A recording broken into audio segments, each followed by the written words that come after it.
Joining me now to discuss John Burnett, David Fetter, and Barbara Smith. David, I want to start with you because you formerly clerked for Judge Gorsuch, and the last 24, 48 hours with charges of plagiarism and things like that, it must have been pretty tough for you to watch this man and his legacy being dragged through the mud in a desperate attempt by Democrats to stop his nomination. Charles, first, thanks for having me today. And it has been tough, but I also know that these things are completely baseless. I know that Judge Gorsuch has the highest integrity. I worked with him for a year behind the scenes, and he only had the highest ethical standards. Barbara, will this change once Gorsuch is on the Supreme Court? Will this have any sort of impact with respect to his legitimacy? Will the Democrats call that out from time to time when there are decisions made that they don't agree with?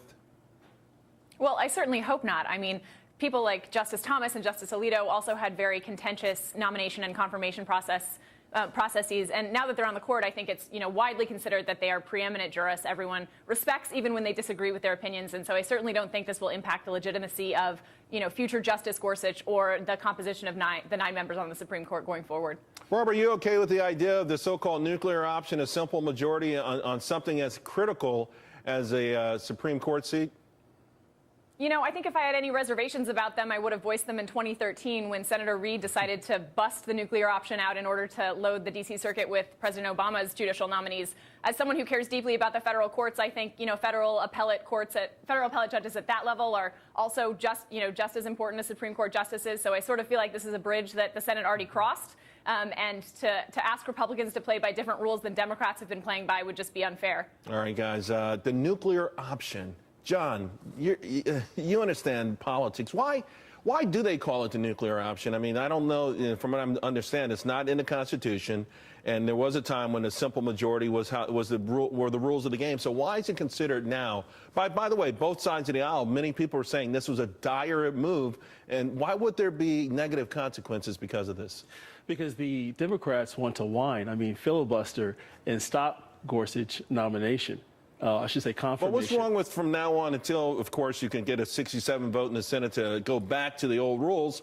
Why does this open up why is it considered such a dangerous road to go down when it seems like just sort of common sense for most people? Well, it's already a tense environment in D.C., and possibly this might make it even more tense after the confirmation tomorrow.